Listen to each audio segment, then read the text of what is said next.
اعوذ باللہ من الشیطان اللعین الرجیم بسم اللہ الرحمن الرحیم الحمد للہ الذی ہدانا لہذا وما كنا لنہتدی لولا ان ہدانا اللہ لقد جاءت رسل ربنا بالحق الصلاة والسلام والتحیۃ والاکرام علی سید اصل ما فی الوجود سر اللہ فی کل موجود نقطۃ دائرۃ الوجود صاحب لواء الحمد والمقام المحمود مولا و مولا الثقلین جد الحسن والحسین ابی القاسم محمد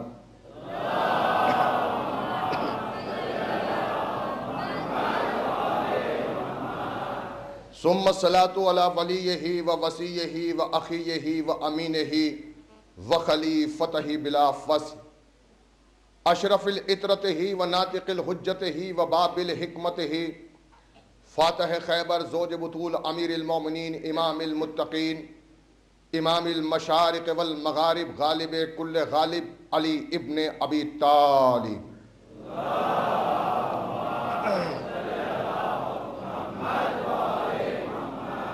وَأَهْلَ بَيْتِهِ الطَّيِّبِينَ الطَّاهِرِينَ الْمَعْصُومِينَ الْمَظْلُومِينَ وَلَعْنَةُ اللَّهِ عَلَى أَعْدَائِهِمْ أَجْمَعِينَ مِنْ يَوْمِنَا هَٰذَا إِلَى يَوْمِ الدِّينِ وَقَوْلُهُ الْحَقُّ بسم الله الرحمن الرحيم ثم ورثنا الكتاب الذين اصطفينا من عبادنا فمنهم ظالم لنفسه ومنهم مقتصد ومنهم سابق بالخيرات بإذن الله ذلك هو الفضل الكبير صلوات بھیجے محمد والے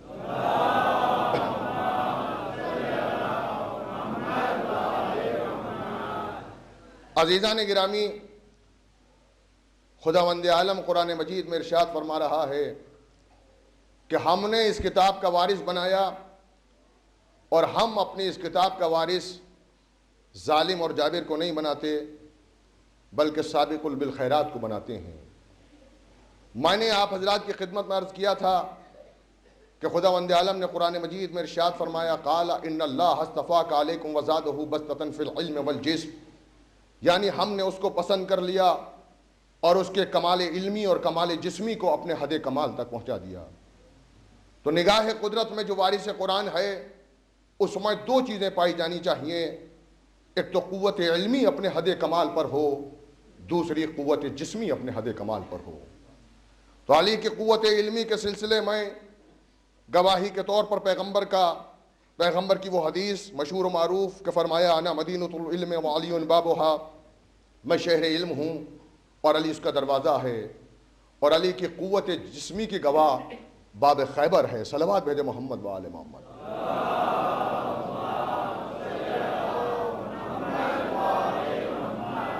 عزیزان گرامی، مسلسل نوجوانوں کی یہ فرمائش ہے کہ میں آپ کی خدمت میں جنگ خیبر پڑھوں، اور آج چونکہ مخصوص تاریخ ہے غازی جناب عباس ابو الفضل عباس علیہ السلام سے، تو ان کے متعلق بھی آپ کی خدمت میں عرض کرنا ہے، تو مختصراً آپ جنگ خیبر سماعت فرمائیں، اس کے بعد غازی عباس کا تذکرہ۔ صلوات بھیجیں بآواز بلند محمد وآل محمد۔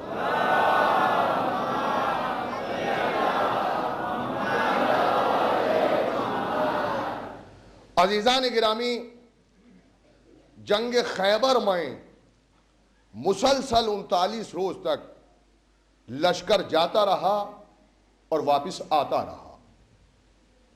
لشکر یہ کہتا تھا کہ علمدار آ گیا، علمدار یہ کہتا تھا کہ لشکر آ گیا۔ اب دیکھنا یہ ہے کہ رسول کیا کرتے ہیں، رسول لشکر کو بدلتے ہیں یا علمدار کو بدلتے ہیں؟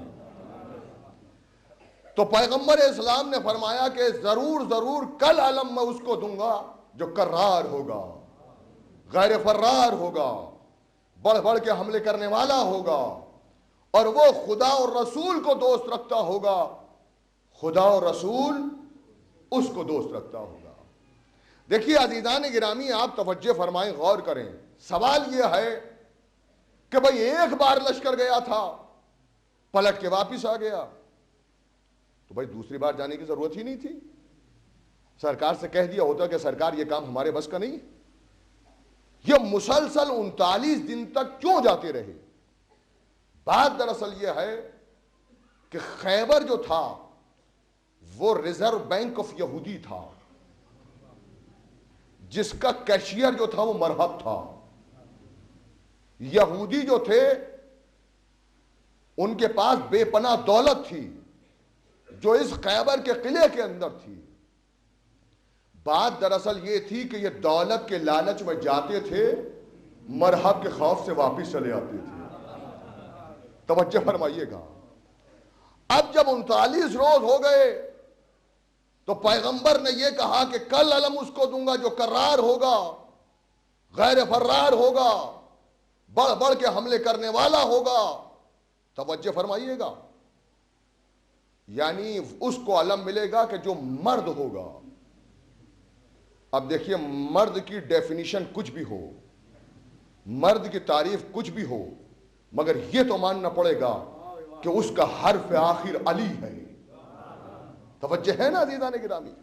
اب سب لوگ یہ سوچ رہے تھے کہ علی تو موجود ہی نہیں ہے، اس لیے کہ علی جو تھے وہ مدینے میں تھے، تو سوچا کہ شاید خیبر کی علمداری ہم کو مل جائے۔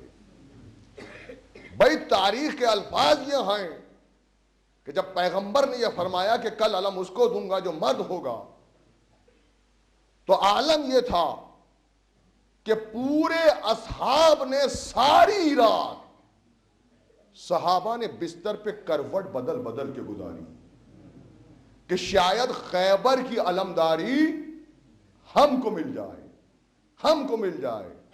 عزیزان گرامی، آج جب ہم علم لے کر شب بیداری کرتے ہیں تو دنیا بدعت بدعت کے فتوے لگاتی ہے۔ توجہ فرما رہے ہیں عزیزان گرامی؟ یاد رکھنا، سنت صحابہ ہے تمنا علم۔ علم کی تمنا میں سارے صحابہ شب بیداری کر رہے، اور جب صبح ہوئی تو چاروں طرف سے پیغمبر کے خیمے کو گھیر لیا گیا، اور تاریخ نے یہ منظر لکھا ہے، جن کے قد پستہ تھے وہ پنجوں کے بل کھڑے ہو گئے، جن کے قد ضرورت سے زیادہ پستہ تھے وہ بڑے بڑے پتھر اٹھا کے لائے کہ شاید رسول کی نگاہ ہم تک پہنچ جائے، خیبر کی علمداری ہم کو مل جائے۔ عزیزان گرامی، کہ ایک مرتبہ پیغمبر نے مدینے کا رخ کر کے آواز دی، ناد علی مظہر العجایا۔ اب جو کہا تو علی کہاں تھے؟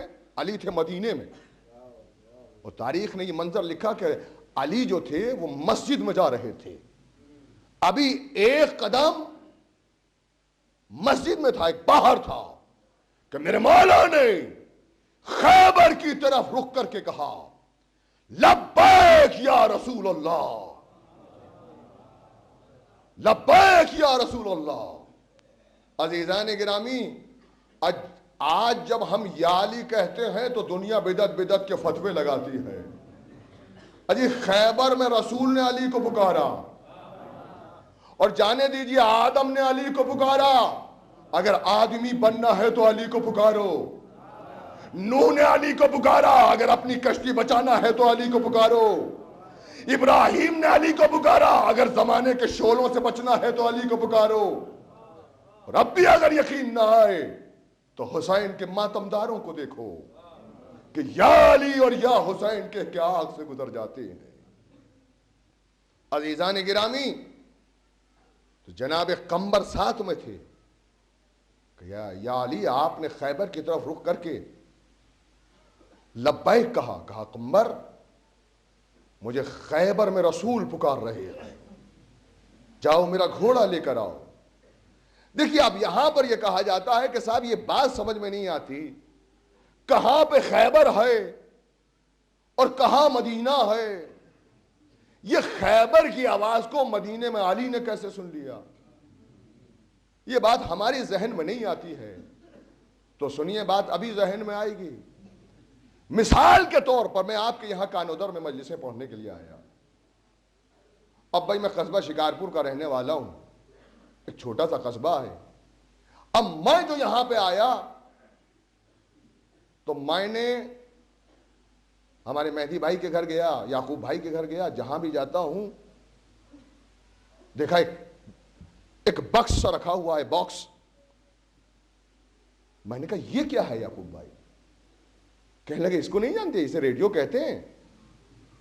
میں نے کہا اس سے کیا ہوتا ہے؟ بھائی میں تو ایک چھوٹے سے قصبے کا رہنے والا تھا. کہا اس سے کیا ہوتا ہے؟ کہا آپ کو نہیں معلوم، دیکھیے ہم دکھاتے ہیں کیا ہوتا ہے. انہوں نے سوئچ آن کیا، وہاں سے آواز آنے لگی، یہ بی بی سی لندن ہے. اب آپ بی بی سی لندن سے خبریں سنیں. اب میں نے ادھر ادھر دیکھنا شروع کیا. میں نے امیر بھائی سے کہا جناب یہ آواز کہاں سے آ رہی ہے؟ انہوں نے کہا جناب یہ یہاں سے نہیں بول رہا، یہ لندن سے بول رہا ہے. میں نے کہا لندن؟ اب میں تو یہاں کانودر میں بیٹھا ہوں. کہ بات یہ ہے کہ آپ کو یہی نہیں معلوم ہے؟ ارے یہ سائنس کی ترقی ہے، آپ لندن کی آواز ہندوستان میں بیٹھ کے سن سکتے ہیں. تو میں نے کہا یہ اتنی دور سے بول رہا ہے؟ کہا اتنی دور ہی سے بول رہا ہے. اب چیز پسند آئی، بڑی اچھی چیز ہے صاحب، اس کو تو لے کے جائیں گے اپنے شکارپور. اور میں یہاں سے پالنپور گیا، ایک ایسا ہی ڈبہ بالکل ایسے ہی لے کے آیا. اور لانے کے بعد میں نے اس کو چلانا شروع کیا. وہ بولتا ہی نہیں ہے. میں نے کہا جناب یہ تو بول ہی نہیں رہا. اب انہوں نے ہاتھ میں لے کے کہا جناب یہ کیا لے آئے آپ؟ یہ ریڈیو نہیں ہے، ریڈیو کا کور اٹھا لائے آپ. ارے جب تک مشین نہیں ہوگی یہ بولے گا ہی نہیں. ہم پھر پالنپور گئے، وہاں سے مشین بھی لے آئے. اور مشین لانے کے بعد دیکھیے جب نتیجہ دوں گا تو بڑے محظوظ ہوں گے. اب بات ذہن میں رکھیے گا آپ. اب جو میں نے اسے پھر سوئچ آن کیا وہ پھر نہیں بولتا ہے. میں نے کہا یہ تو اب بھی نہیں بولا. کہا بھی بولے گا.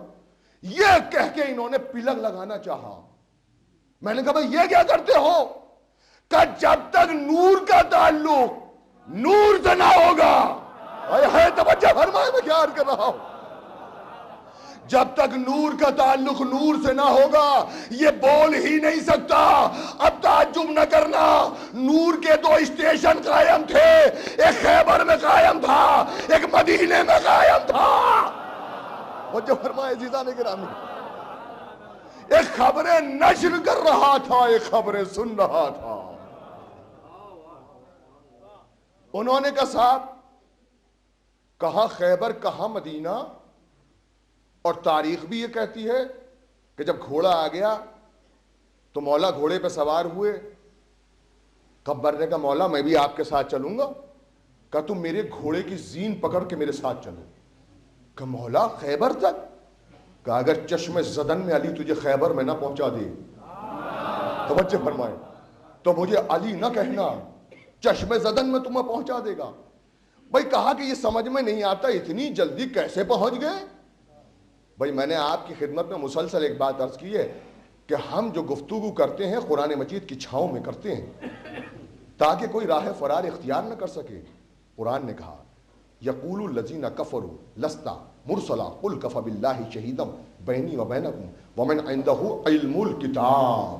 اے میرے رسول کافر یہ کہتے ہیں کہ تم اللہ کے رسول نہیں ہو، تمہاری رسالت کی گواہی کے لیے 2 گواہ ہیں، ایک تو اللہ اور ایک وہ جسے ہم نے کل کتاب کا علم عطا کیا. کل کتاب کا علم عطا کیا. عزیزان گرامی آپ دیکھیے تفصیلات میں نہیں جانا، مجھے سارے واقعات آپ کے پیش نظر ہیں. مجھے آپ اتنا بتاؤ آصف بن برخیہ کون تھے؟ وزیر سلیمان. کتاب کا کتنا علم تھا؟ جز کا علم تھا.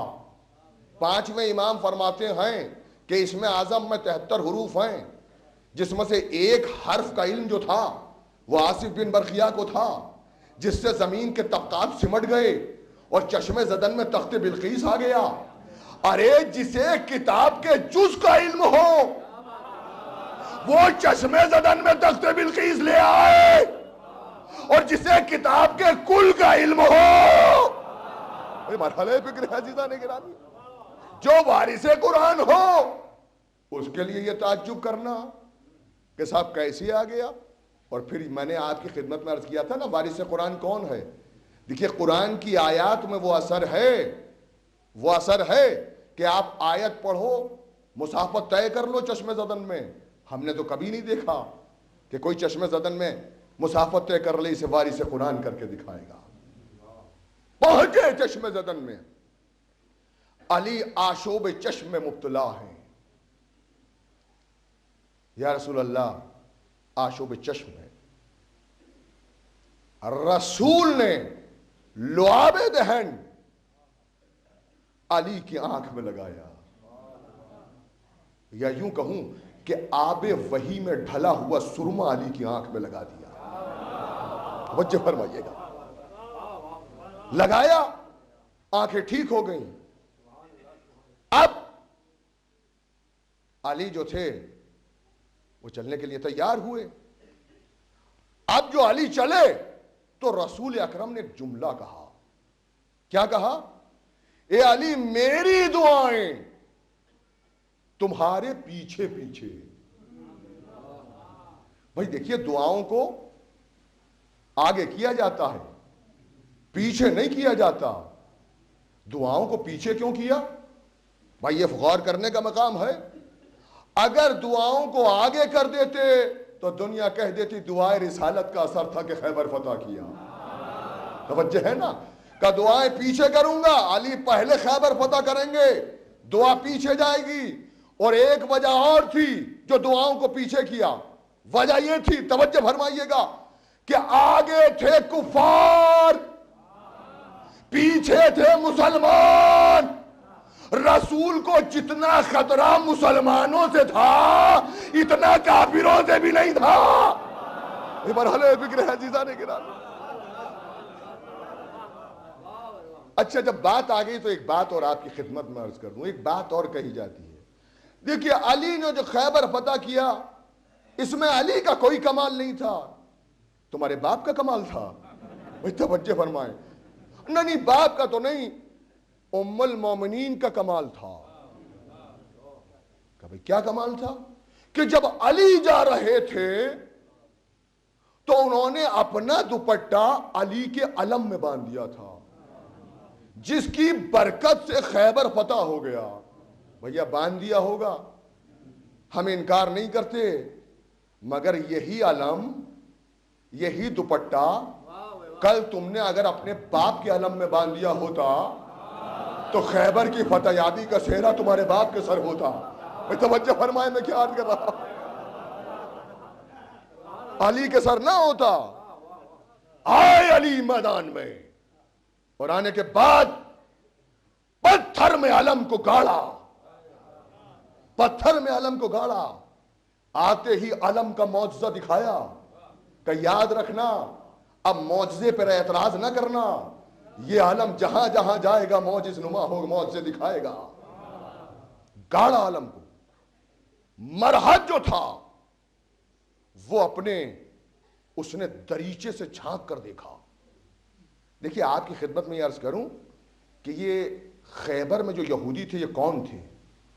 جناب یعقوب کے جو 12 بیٹے تھے, اور وہ بیٹے جنہوں نے کہ جناب یوسف کو کنویں میں ڈالا تھا, ان کی نسل میں سے تھے یہ جو یہاں پہ آباد تھے.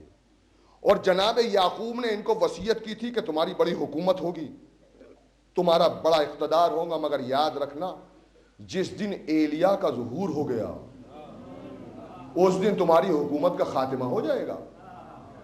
تو ان کا یہ دستور تھا کہ نجومی کو اپنے ساتھ رکھتے تھے جو قلعے میں رہتا تھا, اور ہر جنگ سے پہلے نجومی سے پوچھتے تھے کہ بتاؤ ابھی ایلیا کا ظہور تو نہیں ہونے والا ہے. نجومی دیکھ کے بتاتا تھا. خیبر کی جنگ سے پہلے بھی یہودیوں نے پوچھا کہ ذرا اپنے ستاروں کا حساب دیکھ کر بتاؤ کہ ابھی ایلیا کے ظہور میں کتنا ٹائم ہے. تو نجومی نے دیکھا اور دیکھا, اور دیکھنے کے بعد کہا ستاروں کا جو یہ برج نظر آ رہا ہے اور سامنے جو یہ ستارہ نظر آ رہا ہے, جب یہ ایک راؤنڈ پورا کر لے گا تو ایلیا کا ظہور ہو جائے گا. تو یہودی نے پوچھا کہ کتنا ٹائم لگ جائے گا؟ کہا 5000 سال میں یہ ایک سرکل پورا کرے گا. تو یہودی مطمئن ہو گئے, 5000 سال تو بہت ہے, ابھی تو 5000 سال باقی ہیں ایلیا کے ظہور میں.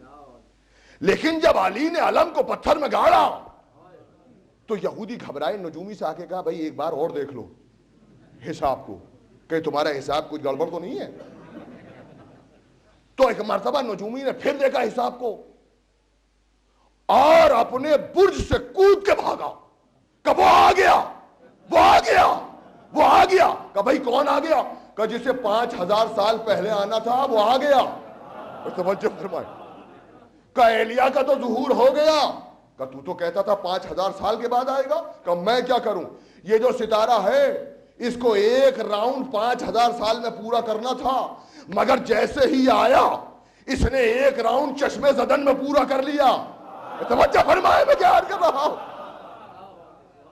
نجومی یہ جانتا ہی نہیں تھا کہ دنیا ستاروں میں مقدر تلاش کرتی ہے, ستارہ علی کی ڈولی پہ اپنا مقدر تلاش کرتا ہے. برالے فکر عزیزان گرامی توجہ فرمائے.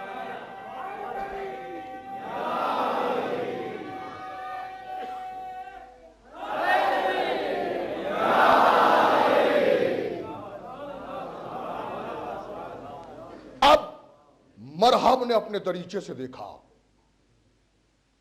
لوگوں نے جا کے کہا اس کے تو آنے کا انداز ہی الگ ہے, پہلے لشکر آتا تھا اب تو یہ تنہا آیا ہے. مرحب نے کہا فکر کرنے کی کوئی ضرورت نہیں ہے, یہ 4 بھائی تھے, مرحب, حارث, انتر, یاسر. تو مرحب نے کہا ابھی معلوم ہو جاتا ہے. اپنے بھائی حارث کو میدان میں بھیجا اور اس کے بعد وہ 1.25 من کا نیزہ لے کے علی کے مقابلے پر آیا اور ایک مرتبہ وہ وار کرتا رہا, علی ڈیفینس کرتے رہے. اب جو علی نے وار کیا تو 2 ٹکڑے ہو کے زمین پہ گر گیا. اب مرحب گھبرایا, دوسرے بیٹے کو بھیجا, وہی دوسرے بھائی کو بھیجا, وہی انجام. جب تینوں بھائی مارے گئے تو اب مرحب چلا, گھبرایا ہوا ہے, سہما ہوا ہے, اس لیے 2 زرہ پہنی, ڈبل زرہ, سر کے اوپر ایک گول پتھر اور پہلے خود پہنا, اس کے اوپر گول پتھر, 2 زرہ, 2 کمانیں, 2 ترکش, 2 تلوار, سر سے لے کے پاؤں تک لوہے میں غرق ہو کے نکلا. یعنی یوں سمجھو بالکل کرم کلہ بن کے نکلا. اور خدا کی قسم چونکہ ہر چیز 2 لے کے چلا تھا تو میرے امام نے, مولا نے بھی ایسا فیصلہ کیا کہ 2 حصوں میں بانٹ دیا, 2 حصوں میں بانٹ دیا. اور آ کر کہتا ہے کہ میری ماں نے میرا نام مرحب رکھا. اب جو سنا تو علی نے پلٹ کے کہا اور میری ماں نے میرا نام حیدر رکھا.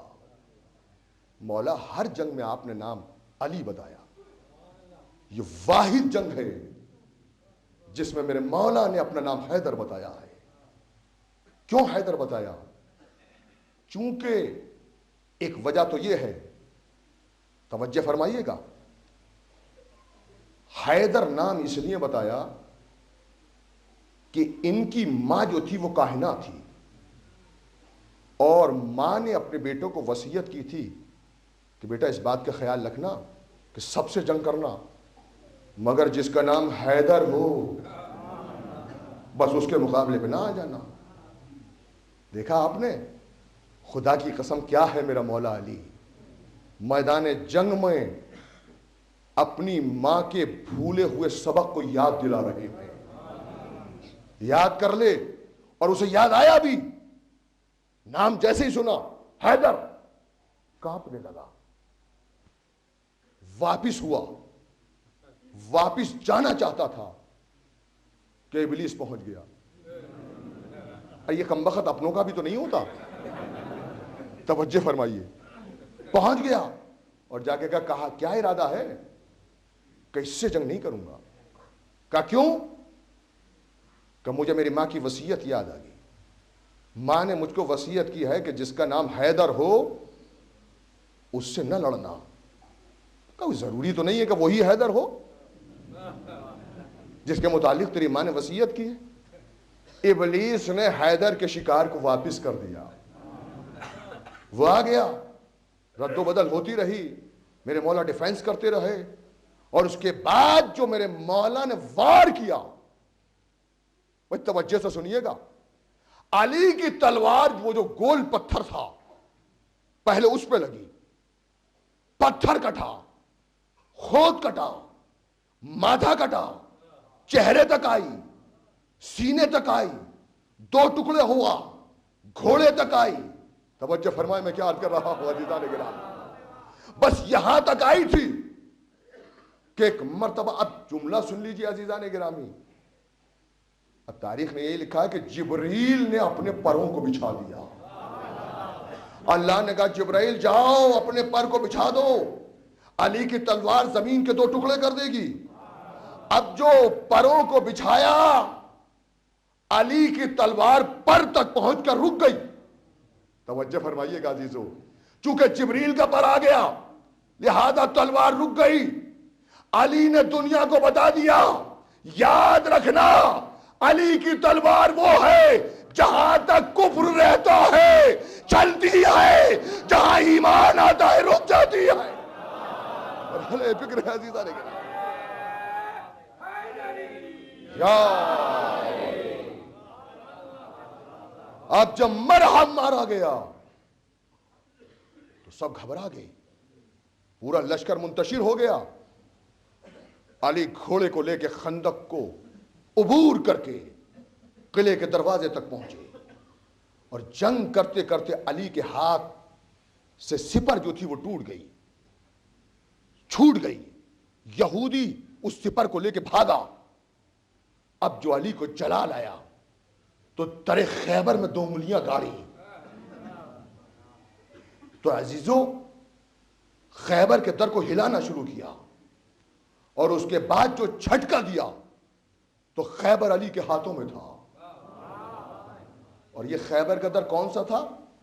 جسے 40 آدمی کھولتے تھے اور 40 آدمی بند کرتے تھے. اب انہوں نے کہنا شروع کیا صاحب یہ خیبر کا در تو معمولی در تھا، یہ بڑھا چڑھا کے بیان کرتے ہیں. بھائی میں کہتا ہوں سیکوں کا بنا ہوا تھا، مگر اس سے پہلے جو جاتے تھے ان سے یہ خیبر کا سیکوں کا در بھی نہیں اکھڑا. توجہ فرمائیے گا. دیکھیے عزیزو سنیے گا، میں گزشتہ سال بھی 28 ربیع الاول سے 8 ربیع الاول تک پونا میں تھا، اور اس سے پہلے بھی ایام اعظام میں پونا میں کئی اشرے پڑھ چکا ہوں.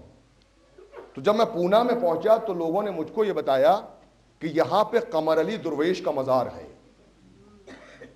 اور وہاں اس مزار کی خصوصیت یہ ہے کہ وہاں بڑے بڑے پتھر رکھے ہوئے ہیں.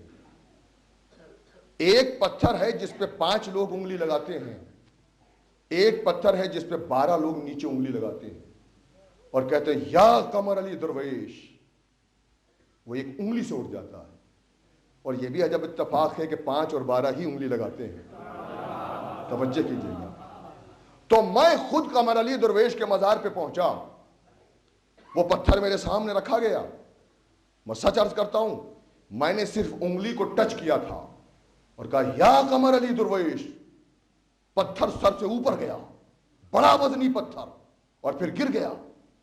مجھے حیرانی ہوئی کہ یہ قمر علی درویش کون تھے. مجھے جستجو ہوئی تو معلوم ہوا قمر علی درویش علی کے چاہنے والے تھے. ارے جب ایک علی کے چاہنے والے کا نام لے کر اتنا وزنی پتھر ایک انگلی سے اٹھا سکتا ہے تو میرا مولا علی در خیبر کو 2 انگلیوں سے کیوں نہیں اٹھا سکتا. اور پھر دوسری بات یہ ہے عزیزان گرامی کہ دیکھیے اگر آپ یہ تسلیم بھی نہ کریں کہ علی نے در خیبر 2 انگلیوں سے اکھاڑا تو میرے مولا کی فضیلت اور اس پہ عظمت پہ کوئی فرق نہیں پڑ جائے گا. مثال کے طور پر میں یہ کہوں کہ کانو در والوں میں نے ایک گھڑا پانی سمندر میں ڈالا ہے، ایسا سیلاب آئے گا کہ پورا کانو در سیلاب میں بہہ جائے گا.